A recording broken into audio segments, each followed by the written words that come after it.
بہت مشکل سے زارا نے کھانا کھایا تھا، آنسو بہاتے ہوئے۔ شاہجہان بیگم، عبدالرحمن، عارفہ بیگم، سب کی نظر روتی ہوئی زارا پر تھی۔ البتہ نائلہ بیگم زارا کو دیکھ کے ضرور ٹیبل سے اٹھ کے اپنے کمرے میں جا چکی تھی۔ حسن آدھی روٹی کھا کر ہی نائلہ بیگم کے پیچھے گیا تھا۔ وہ اپنے کمرے میں جا کر بیٹھی تھیں۔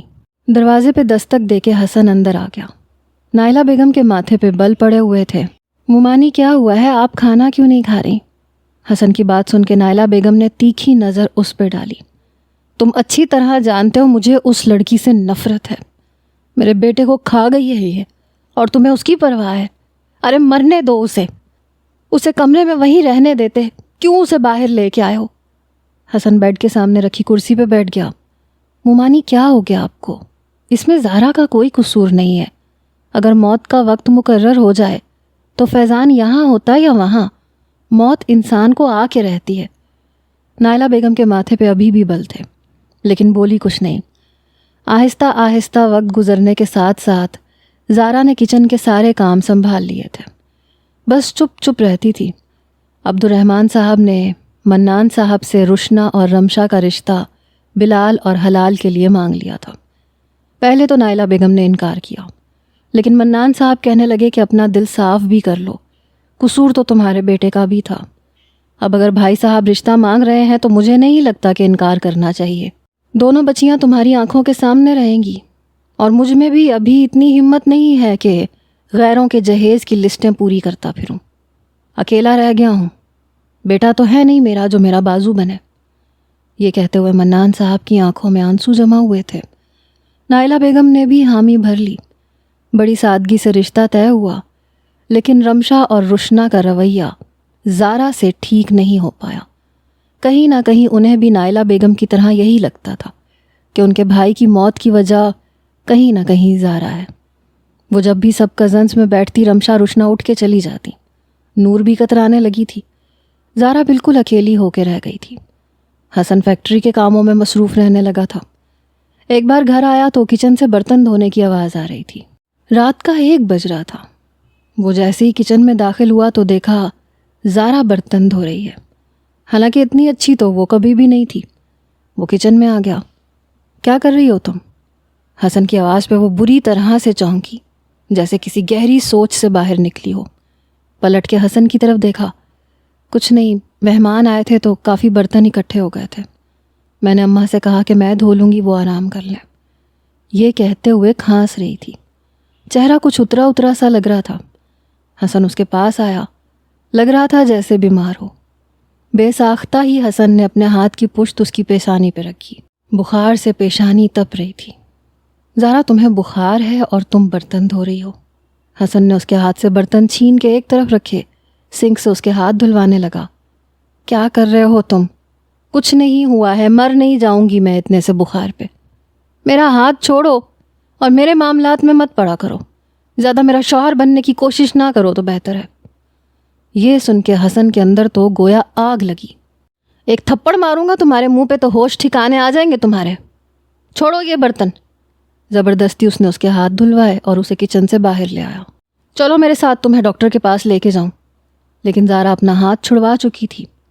تمہیں کیا تکلیف ہے چشماٹو؟ زیادہ خدائی فوجدار بننے کی ضرورت نہیں ہے تمہیں۔ اپنے کام سے کام رکھا کرو۔ میں جیوں یا مروں یہ میرا مسئلہ ہے۔ لیکن حسن نے اس کی کلائی نہیں چھوڑی۔ اسے لاؤنج سے باہر لے گیا۔ ایک ہاتھ سے اس نے اپنی بائک پکڑی، دوسرے ہاتھ میں زارا کی کلائی تھی۔ چوکیدار سے کہنے لگا دروازہ کھولیں۔ حسن میرا ہاتھ چھوڑو، مجھے نہیں جانا ڈاکٹر کے پاس۔ زارا پھر سے چلائی۔ اگر تم نے اپنی بک بک بند نہیں کی تو میں واقعی تمہارے منہ پہ تھپڑ مار دوں گا۔ حالانکہ میری عادت نہیں ہے ہاتھ اٹھانے کی، مجھے مجبور مت کرو۔ جتنے غصے سے وہ کہہ رہا تھا، زارا کو چپ ہونا پڑا۔ اپنی بائک کو اور زارا کو وہ مین دروازے سے باہر لے آیا، پھر بائک پہ بیٹھ کے کہنے لگا بیٹھو جلدی، اور بغیر کوئی تماشا کیے۔ زارا چپ چاپ اس کے پیچھے بیٹھ گئی۔ وہ اسے ڈاکٹر کے پاس لے گیا۔ سینے کا انفیکشن تھا، 103 بخار میں مبتلا تھی۔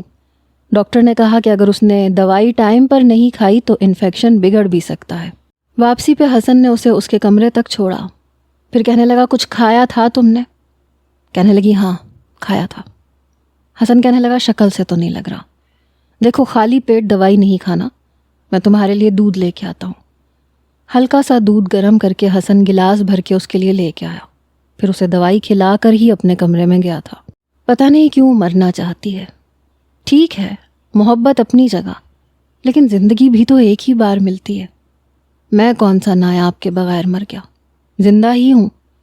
زارا بھی ٹھیک ہو جائے گی، شاید اسے وقت چاہیے۔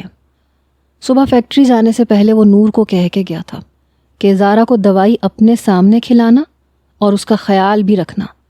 کیا باقی لڑکیاں مر گئی ہیں جو تیز بخار میں بھی زارا برتن دھو رہی تھی؟ یوں تو شاید حسن کی کوئی نہ سنتا، لیکن آج کل فیکٹری کی ساری بھاگ دوڑ اسی کے ہاتھ میں تھی اور وہ جی جان لگا کے محنت کر رہا تھا۔ اسی لیے نہ تو شاہجہان بیگم کی ہمت پڑی کہ اسے کچھ کہیں اور نہ ہی کسی ممانی کی۔ البتہ عارفہ بیگم دل ہی دل میں کچھ مطمئن ہوئی کہ چلو کوئی تو ہے جسے زارا کا بھی خیال ہے، ورنہ ابھی تک تو شاہجہان بھی زارا کے ساتھ اپنا رویہ بدل چکی تھیں۔ کہتی تھیں کہ اسے بولو کام سیکھے، اب فیضان تھوڑی زندہ ہے جو اس کے نخرے اٹھائے گا، حسن تو ویسے بھی اسے چھوڑ دے گا، تو کہیں نہ کہیں اسے بھی تو ٹھکانے لگانا ہے۔ سسرال جائے گی تو اس کے تیوروں کے ساتھ اسے کوئی برداشت نہیں کرے گا، گھر کے کام سیکھے۔ دادی کی کڑوی کسیلی باتوں سے بھی زارا کو فرق نہیں پڑتا تھا، کیونکہ وہ اپنے آپ کو ہر وقت مجرم ہی تصور کرتی رہتی تھی کہ جو کچھ بھی ہوا ہے وہ اسی کی وجہ سے ہوا ہے۔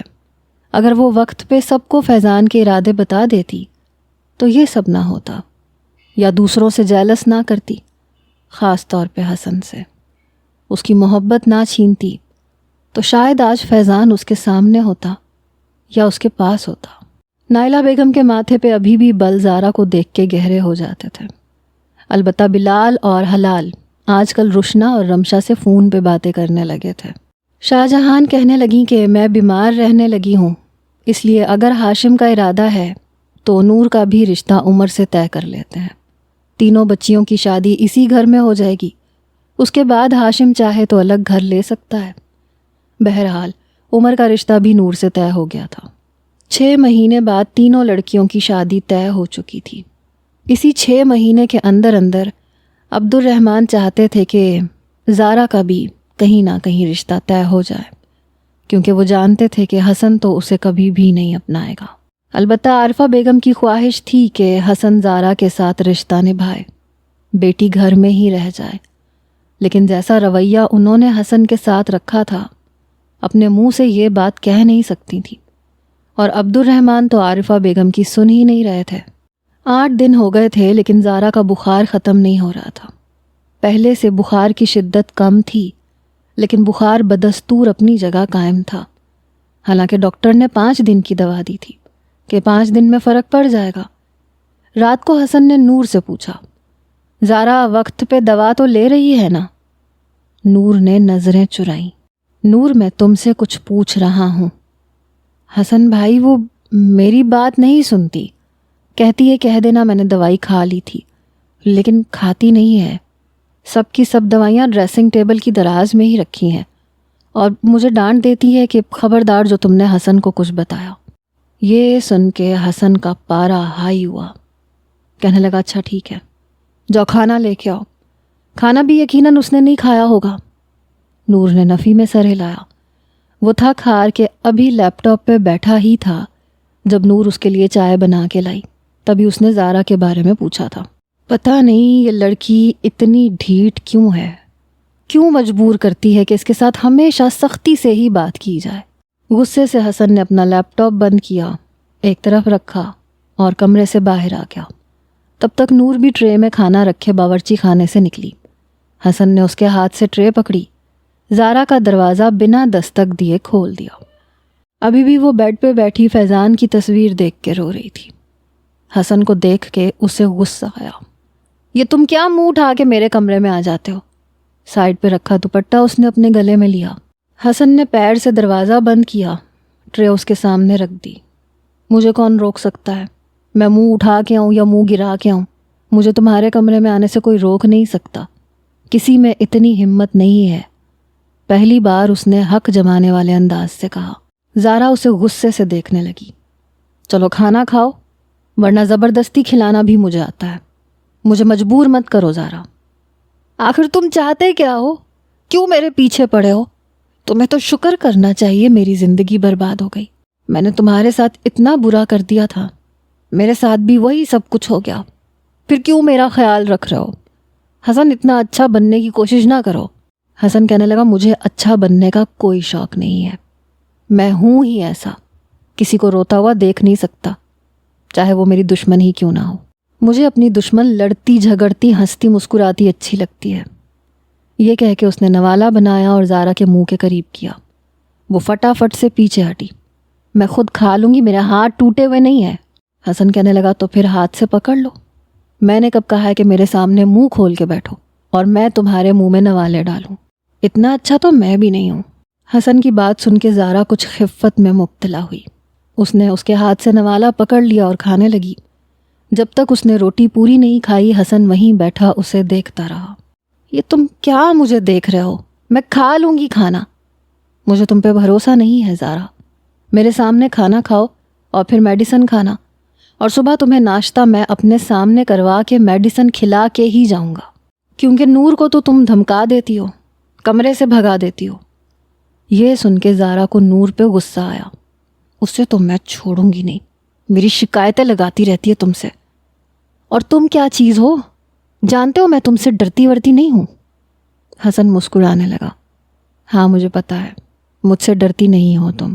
جلدی سے کھانا کھاؤ، اتنا فارغ نہیں ہوں میں کہ یہاں بیٹھ کے ڈیوٹیاں دیتا پھروں. اور بھی بہت سے کام ہیں مجھے. دوائی اپنے سامنے زارا کو کھلا کر ہی حسن کمرے سے گیا.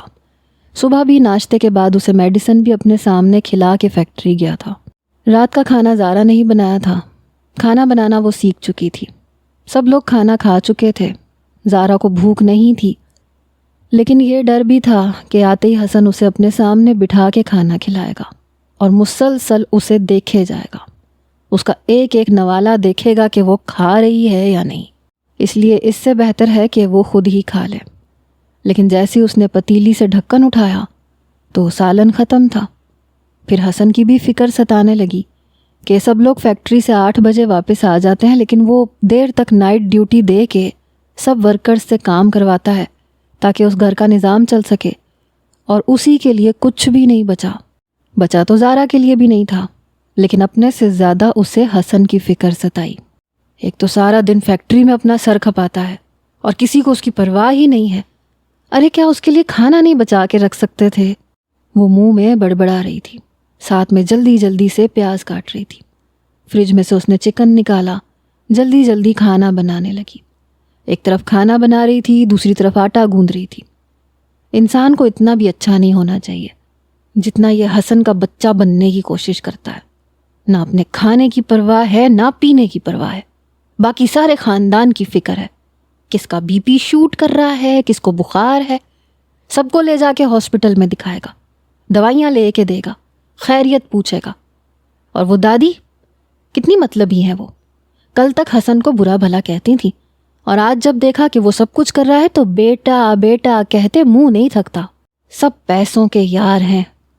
منہ میں بڑبڑاتے ہوئے وہ سارے کام کر رہی تھی، اس بات سے انجان کہ باورچی خانے کے دروازے پہ ہاتھ باندھے حسن اس کی باتیں سن بھی رہا تھا، اسے کام کرتا ہوا دیکھ بھی رہا تھا.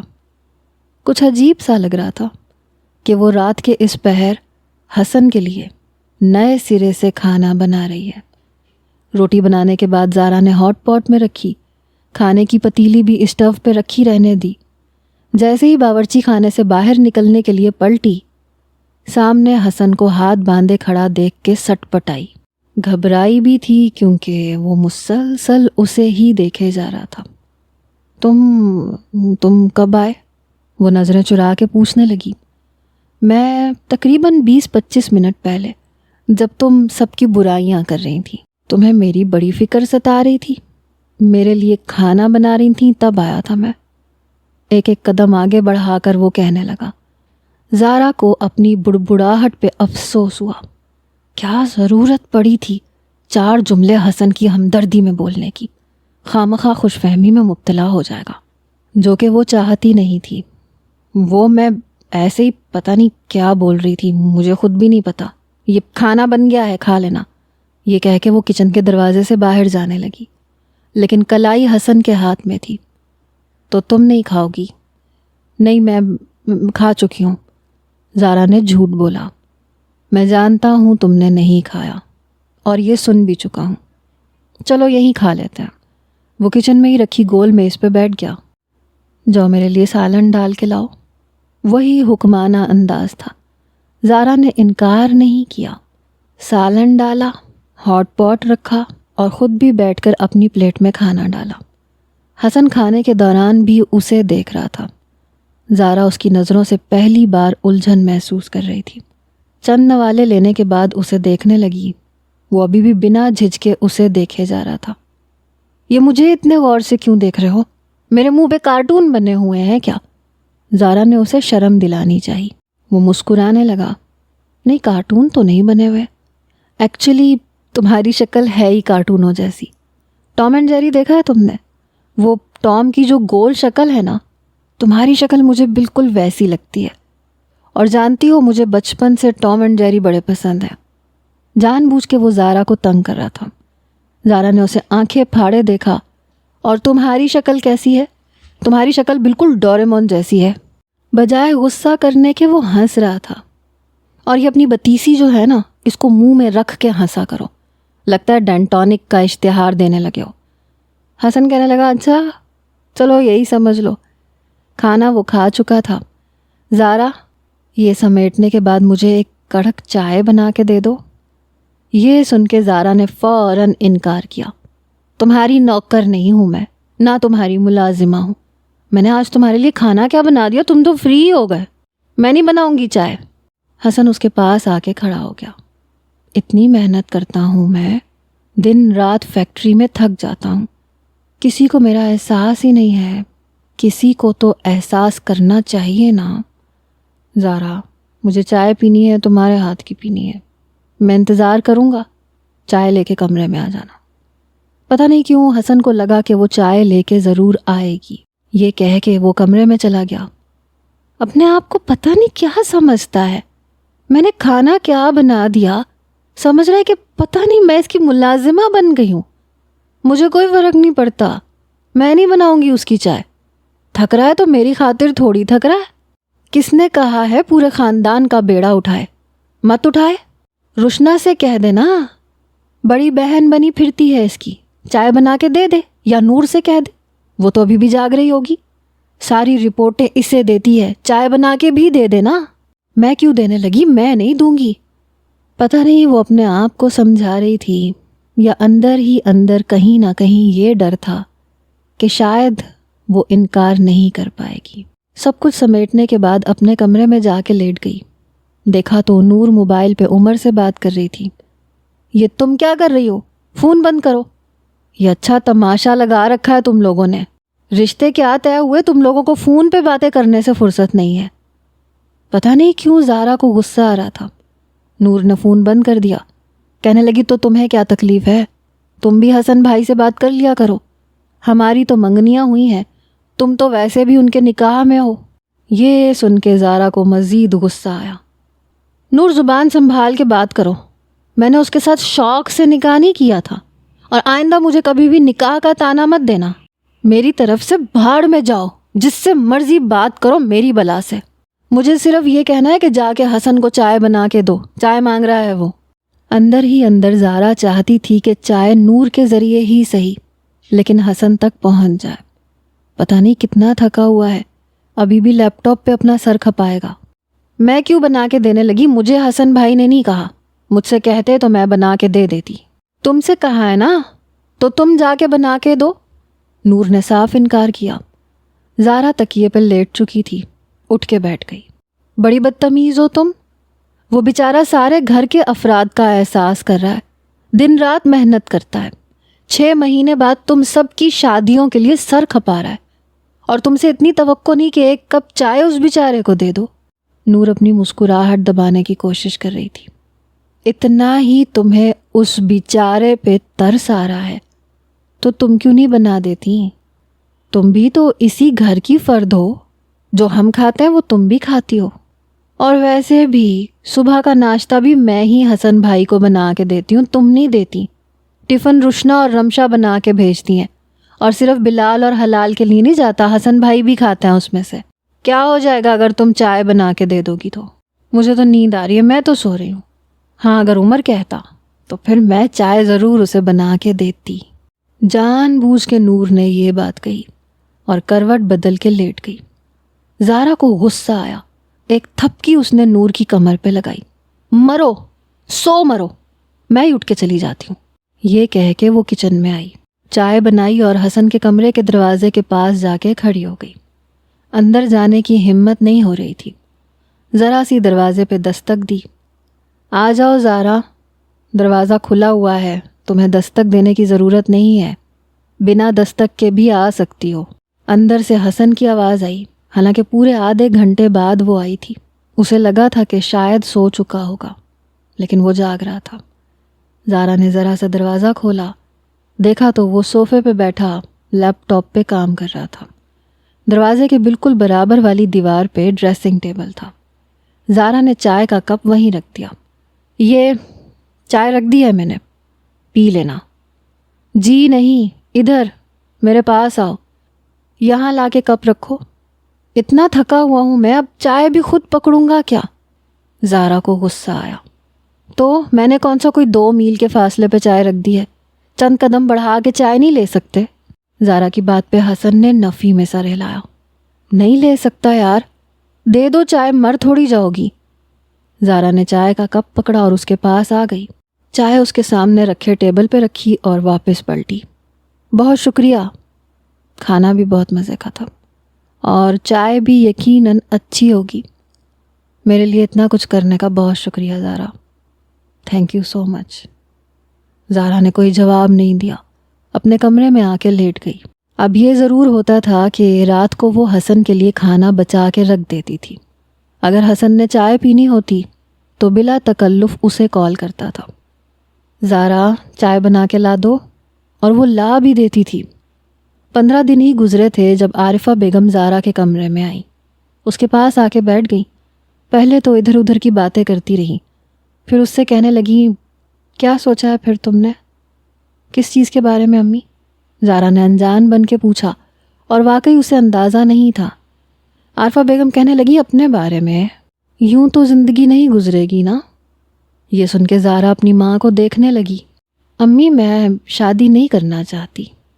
عارفہ بیگم کہنے لگی، دیکھو یہ ممکن نہیں ہے، تمہارے والد بیمار رہنے لگے ہیں، اور یہی وجہ ہے کہ انہوں نے بلال اور حلال کا بھی رشتہ کر دیا۔ نور کی بھی شادی 6 مہینے میں ہو جائے گی، اور اسی 6 مہینے کے اندر اندر یا تو تم حسن سے بات کر لو کہ وہ کیا چاہتا ہے، رخصتی چاہتا ہے تو ہم کر دیتے ہیں۔ یہ سن کے زارا فوراً سے بول اٹھی، نہیں امی، مجھے حسن سے رشتہ نہیں نبھانا، میں اسے ڈیزرو نہیں کرتی۔ وہ ایک بہت اچھی لڑکی کو ڈیزرو کرتا ہے، وہ بہت اچھا انسان ہے اور میں اچھی نہیں ہوں۔ اس کی بیوی نایاب جیسی ہونی چاہیے، معصوم سی، بہت پیاری سی۔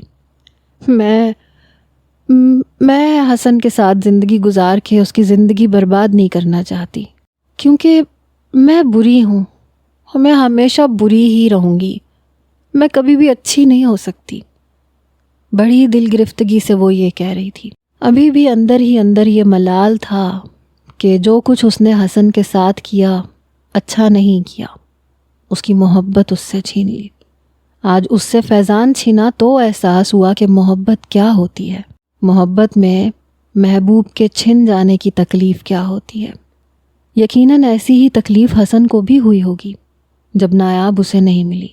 عارفہ بیگم نے جب بیٹی کے تیور دیکھے کہ یہ تو کسی طرح سے حسن کے ساتھ رہنے کو تیار ہی نہیں ہے، تو کہنے لگیں کہ ٹھیک ہے، پھر میں رشتے والی سے بات کرتی ہوں، حسن کو تو ویسے بھی طلاق دینے میں کوئی اعتراض نہیں ہوگا، تمہارا رشتہ میں کسی اور سے طے کر دیتی ہوں، کیونکہ تمہارے والد کا کہنا ہے کہ اسی 6 مہینے کے اندر اندر وہ تمہاری بھی شادی کرنا چاہتے ہیں۔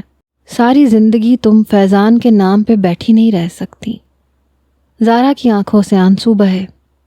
میں اپنے دل میں کسی اور کو جگہ نہیں دے سکتی امی۔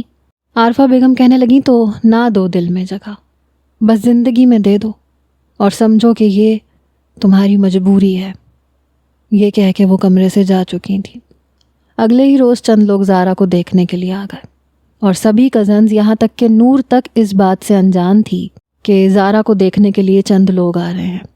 یہ بات صرف بڑوں تک محدود تھی۔ نور نے مہمانوں کے واپس جاتے ہی حسن کو فون کیا۔ وہ اس وقت بھی مصروف تھا، ورکرز کو سمجھا رہا تھا کہ انہیں کس طرح سے کام کرنا ہے۔ نور کی کال پہ کال آ رہی تھی۔ حسن نے سامنے کھڑے ورکر سے کہا، یہ بٹن دیکھیں، یہ دونوں آگے پیچھے لگے ہوئے ہیں، یہ ٹھیک کروائیں، مجھے کوئی شکایت نہیں آنی چاہیے۔ یہ کہہ کے اس نے نور کا فون کان پہ لگایا۔ ہاں بولو، کیا کام ہے؟ تم جانتی ہو نا اس وقت میں کتنا بیزی ہوتا ہوں۔ حسن بھائی، مجھے آپ سے بہت ضروری بات کرنی ہے۔ نور پریشان تھی۔ کیا ہوا؟ سب خیریت تو ہے نا؟ نانی کو کہیں دل کا دورہ تو نہیں پڑ گیا؟ حسن کو شاہ جہان بیگم کی فکر ستائی، کیونکہ آج کل وہ سینے میں درد کی شکایت کر رہی تھی۔ ارے نہیں حسن بھائی، نانی کو کچھ نہیں ہونے والا۔ آپ کو پتہ ہے آج زارا آپی کو کچھ لوگ دیکھنے آئے تھے۔ یہ سن کے حسن کو حیرت کا جھٹکا لگا اور بڑی زور کا لگا۔ کیا کہہ رہی ہو تم؟ کون آیا تھا؟ حسن کو اپنے کانوں پہ یقین نہیں آ رہا تھا۔ زارا آپی کو چند لوگ دیکھنے آئے تھے ان کے رشتے کے لیے۔ اب سمجھ میں آ گئی آپ کو بات؟ حسن کہنے لگا، ایسا کیسے ہو سکتا ہے؟ پاگل تو نہیں ہو گئے سب لوگ؟ حسن کو پتہ نہیں کیوں غصہ آیا۔ پاگل ہی تو ہو گئے ہیں۔ ارے وہ آپ کے نکاح میں ہے، پھر ان کا رشتہ کیوں دیکھا جا رہا ہے؟ آپ کو پتہ ہے دادی بھی بیٹھی ہوئی تھی اور امی اور بابا بھی، مطلب تینوں کی ملی بھگت لگ رہی ہے مجھے۔ ہمیں باقیوں کو تو کانوں کان خبر تک نہیں ہوئی، یہاں تک کہ غزالہ پھپھو کو بھی کچھ نہیں پتا تھا۔ وہ خود حیران تھی۔ حسن کہنے لگا، ٹھیک ہے، کرتا ہوں میں آ کے بات۔ حسن نے فون بند کر کے ایک طرف رکھ دیا۔ عجیب تماشا بنا کے رکھا ہے ان لوگوں نے، پتہ نہیں کیا چاہتے ہیں یہ مجھ سے۔ ہر بار صبر کا امتحان تو میں بھی نہیں دوں گا۔ اس بار فیکٹری حلال اور بلال کے حوالے کر کے حسن جلدی سے ہی گھر پہنچا۔ شاہ جہان بیگم، عارفہ بیگم اور عبد الرحمن صاحب لاؤنج میں ہی بیٹھے باتیں کر رہے تھے۔ لڑکا شریف ہے، زیادہ امیر تو نہیں ہے لیکن پھر بھی اچھے لوگ ہیں۔ عبد الرحمن نے آنے والے لوگوں پہ نیم رضامندی ظاہر کی۔ ہاں وہ سب تو ٹھیک ہے، لیکن عبد الرحمن بیٹا، لڑکے کی عمر بھی تو دیکھو، زارا سے 12-15 سال بڑا لگ رہا تھا۔ شاہ جہان بیگم کو لڑکا پسند نہیں آیا تھا۔ اماں چھوڑیں بھی ان باتوں کو، آپ کو پتہ ہے نا جو کچھ زارا نے فیضان کے کہنے پہ کیا ہے، لوگوں کو باتوں کا موقع مل گیا تھا۔ شکر کریں کہ ان لوگوں نے کوئی سوال نہیں اٹھایا، زارا انہیں پسند آ بھی گئی ہے۔ حسن یہ ساری باتیں بڑے چپ چاپ خاموشی سے سن رہا تھا، پھر قدم بڑھا کے سامنے آ کے کھڑا ہو گیا۔ کس کے رشتے کی بات ہو رہی ہے؟ بڑے سخت لہجے میں حسن نے تینوں کو دیکھتے ہوئے کہا۔ عارفہ بیگم تو کچھ نہیں بولی، لیکن اندر ہی اندر رشتہ انہیں بھی پسند نہیں آیا تھا۔ زارا کی شادی کی بات ہو رہی ہے، عبد الرحمن صاحب نے نظر چراتے ہوئے کہا۔ کیوں ماموں؟ زارا کے رشتے کی بات کیوں ہو رہی ہے؟ کیا آپ کو نہیں پتا کہ میرا اس سے نکاح ہوا ہے، میری بیوی ہے وہ؟ عبد الرحمن صاحب کہنے لگے، وہ نکاح جن حالات میں ہوا تھا تم نے اسے دل سے تو کبھی قبول نہیں کیا، اور میں نہیں چاہتا کہ مزید تمہارے سر پہ زبردستی کا کوئی رشتہ تھوپ دوں جسے تمہیں مجبوراً نبھانا پڑے۔ حسن کہنے لگا، مجھے کوئی ایسی مجبوری نہیں ہے، مجھے وہ دل سے قبول ہے۔ لیکن عارفہ بیگم بول پڑی، لیکن زارا انکار کر چکی ہے، وہ کہتی ہے کہ تم سے شادی نہیں کرے گی، تمہارے علاوہ ہم اس کی شادی جہاں مرضی کر دیں اسے اعتراض نہیں ہے۔ یہ سن کے حسن کو اور بھی غصہ آیا۔ زارا سے میں خود بات کر لیتا ہوں، دیکھ لیتا ہوں کہ اسے کیا تکلیف ہے، بہرحال یہ رشتے والوں کو انکار کریں آپ۔ یہ کہہ کے وہ سیدھا زارا کے کمرے میں گیا۔ وہ اس وقت باہر ہونے والی ساری باتیں سن رہی تھی۔ جب حسن کے منہ سے یہ سنا کہ وہ زارا سے خود بات کرے گا تو جلدی سے تکیہ درست کیا، کمفرٹر منہ تک اوڑھ کے لیٹ گئی۔ نور، اگر حسن کمرے میں آئے تو کہنا میں سو چکی ہوں۔ نور کتاب کا مطالعہ کر رہی تھی، لیکن باہر سے آنے والی آوازیں وہ بھی سن رہی تھی۔ نور نے کوئی جواب نہیں دیا۔ کمرے کا دروازہ کھلا، حسن بڑے غصے سے اندر داخل ہوا، لیکن زارا کو یوں کمفرٹر میں چھپا دیکھ کے سمجھ گیا کہ جان بوجھ کے بہانہ بنا رہی ہے، بات نہیں کرنا چاہتی۔ نور تم باہر جاؤ، حسن نے آتے ہی یہ کہا۔ کمفرٹر کے اندر لیٹی زارا کا دل زور سے دھڑکا۔ دوسرے ہاتھ سے اس نے نور کا ہاتھ پکڑ لیا تاکہ وہ نہ جا سکے، لیکن نور نے ہاتھ چھڑوایا۔ ارے میرا ہاتھ چھوڑو، مجھے کیا کباب میں ہڈی بنا رہی ہو؟ تم جانو حسن بھائی جانے، میں تم دونوں کے بیچ میں نہیں آنے والی، اور نہ میں حسن بھائی سے یہ جھوٹ بولوں گی کہ تم سو رہی ہو۔ حسن بھائی یہ جاگ رہی ہے، آپ کو دیکھ کے لیٹی ہے۔ یہ کہہ کے نور کمرے سے باہر جا چکی تھی۔ دل ہی دل میں زارا نے نور کو جی بھر کے گالیاں دی۔ بہن میری ہے، ساتھ اس کمینے کا دے رہی ہے۔ نور تم مجھ سے مر جاؤ گی، دیکھ لینا۔ دل ہی دل میں وہ تل ملا کے رہ گئی۔ حسن نے کمرے کا دروازہ بند کیا، اس کے پاس آیا، کمفرٹر پکڑا اور ایک جھٹکے سے اتار کے دور پھینکا۔ اٹھ کے بیٹھو، بڑے غصے سے بولا تھا۔ زارا اٹھ کے بیٹھ گئی۔ یہ کیا سن رہا ہوں میں؟ حسن نے بڑے سخت لہجے میں پوچھا۔ وہی سن رہے ہیں جو میں نے کہا ہے، مجھے تم سے شادی نہیں کرنی۔ وہ اس کے بالکل سامنے جا کے بیٹھ گیا۔ کیوں نہیں کرنی؟ زارا نے نظریں چرائی۔ اس لیے کیونکہ تم میرے دشمن ہو، مجھے تم اچھے نہیں لگتے۔ حسن کہنے لگا، اچھا دشمن تو تم بھی میری ہو، اچھی تو مجھے بھی تم نہیں لگتی، لیکن پھر بھی میں تمہیں طلاق نہیں دوں گا۔ زارا کہنے لگی، وہ کیوں؟ جب میں بری لگتی ہوں تو چھوڑ دو مجھے۔ حسن کہنے لگا، اچھی تو نہیں لگتی، پر میری فکر کرتی ہو، میرے لیے رات کو کھانا بناتی ہو، چائے بنا کے دیتی ہو، اتنا کافی ہے، میں گزارا کر لوں گا۔ زارا کہنے لگی، لیکن میں نہیں کر سکتی، تمہارے لیے نایاب جیسی کوئی لڑکی ہونی چاہیے۔ میں اچھی نہیں ہوں، میں تمہیں کبھی بھی نقصان پہنچا سکتی ہوں، میں کبھی بھی تمہارا دل توڑ سکتی ہوں۔ مجھ پہ بھروسہ مت کرو حسن، میری خاطر اپنی زندگی برباد مت کرو، میں بہت بری لڑکی ہوں۔ حسن کہنے لگا، ہاں بری تو بہت ہو، پر اب مجھے اچھی لگنے لگی ہو، میں ایڈجسٹ کر لوں گا۔ ممانی کے سامنے انکار مت کرنا۔ انکار نہیں سنوں گا میں، انکار کرو گی تب بھی نہیں سنوں گا۔ سن رہی ہو نا میں کیا کہہ رہا ہوں تم سے؟ بڑے دھیمے لہجے میں حسن اسے دیکھتے ہوئے کہہ رہا تھا، جو پتہ نہیں کب اور کیسے اس کے دل میں اپنی تھوڑی سی جگہ بنا چکی تھی۔ باقی کی جگہ شاید وقت کے ساتھ ساتھ بن جاتی، لیکن اپنے پہلو میں رملہ کو دیکھ کے فیضان کے ہوش اڑے تھے۔ سب کچھ یاد آ گیا تھا، ماضی بھی اور حال بھی۔ دماغ چکر کھا کے رہ گیا تھا۔ رملہ اٹھ کے بیٹھ گئی۔ حسن کیا ہوا تمہیں؟ کون ہے یہ زارا؟ کیا باتیں کر رہے تھے تم؟ اس سے پہلے کہ رملہ اپنا ہاتھ اس کے چہرے پہ رکھتی، فیضان نے ایک جھٹکے سے اس کا ہاتھ پیچھے کیا، بیڈ سے کھڑا ہو گیا۔ یہ دیکھ کے رملہ کو حیرت ہوئی۔ حسن کیا بات ہے، کیا ہوا ہے تمہیں؟ میں حسن نہیں ہوں، میں حسن نہیں ہوں، میں فیضان ہوں، میں فیضان۔ وہ سمجھ نہیں پا رہا تھا کہ بات کو کیسے کرے، کیسے سنبھالے۔ رملہ کچھ دیر اسے حیرت سے دیکھتی رہی۔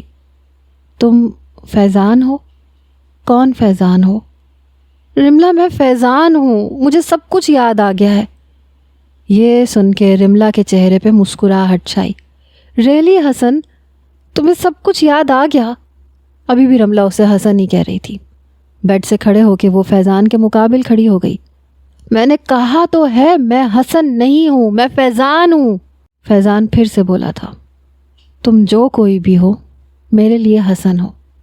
ہاں جو خوشخبری تم نے سنائی ہے، تم یقین نہیں کر سکتے کتنی خوش ہوں میں۔ فیضان ایک الجھن میں پڑ چکا تھا۔ اس وقت تو صرف زارا کا خیال آ رہا تھا۔ پتہ نہیں کتنے عرصے سے وہ اپنی یادداشت بھولا ہوا تھا۔ پتہ نہیں زارا کا کیا ہوا ہوگا۔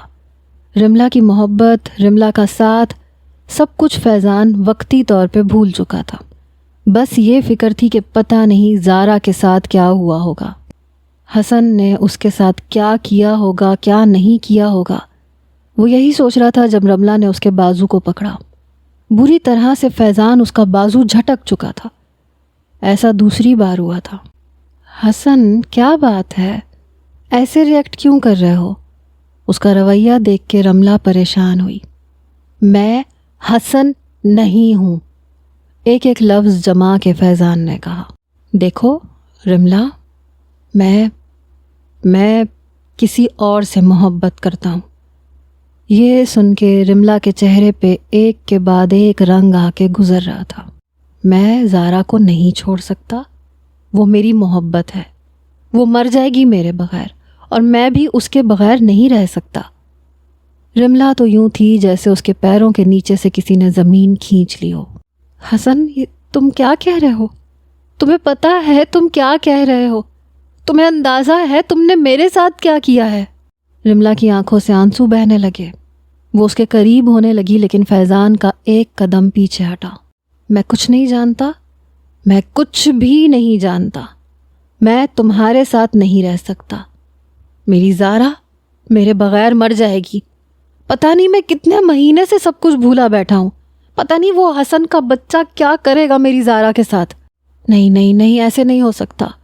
وہ کمرے سے باہر جانے لگا۔ رملا اس کے پاس آئی۔ دیکھو حسن، ایسے مت کہو، میں تمہارے بغیر نہیں رہ سکتی، تم میرے شوہر ہو، ہم نے بہت اچھا وقت ساتھ گزارا ہے ایک دوسرے کے، کسی اور لڑکی کا نام مت لو ورنہ میں مر جاؤں گی۔ رملا نے اس کے سامنے ہاتھ تک جوڑ دیے، لیکن فیضان کے دماغ میں بس وہی باتیں گردش کر رہی تھیں جو 8 مہینے پہلے ہوئی تھیں۔ میں کچھ نہیں جانتا، ہٹو پیچھے، مجھے جانے دو، مجھے میری زارا کے پاس جانے دو۔ رملا، میں نہیں رہ سکتا، پلیز ٹرائی ٹو انڈرسٹینڈ۔ یہاں تک کہ رملا اس کے پاؤں میں پڑ گئی۔ تم جو کوئی بھی ہو، حسن یا فیضان، میں نہیں جانتی، لیکن تم میرے لیے میرا سب کچھ ہو، مجھے چھوڑ کے مت جاؤ، خدا کے لیے۔ لیکن فیضان جا چکا تھا۔ رملا بہت روئی تھی، پھوٹ پھوٹ کے روئی تھی۔ ابھی تک اس نے یہ تک نہیں بتایا تھا کہ وہ اس کے بچے کی ماں بننے والی ہے، اور گھر اجڑ بھی گیا تھا۔